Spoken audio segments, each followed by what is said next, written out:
ఈ దినపు దేవుని యొక్క మాట నిర్గమాకాండము 34వ అధ్యాయము 2వ వచనము.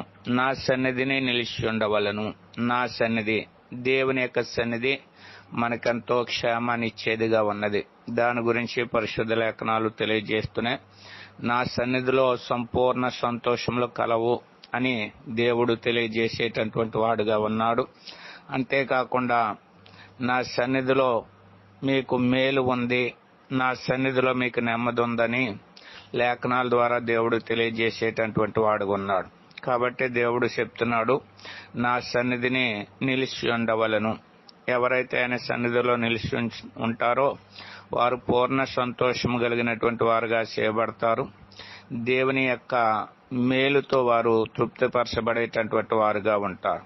కాబట్టి మనము కూడా ఆయన సన్నిధిలో నిలిచి ఉండి ఆయన ఇచ్చే పూర్ణ సంతోషమును, ఆయన ఇచ్చేటువంటి మేలుతో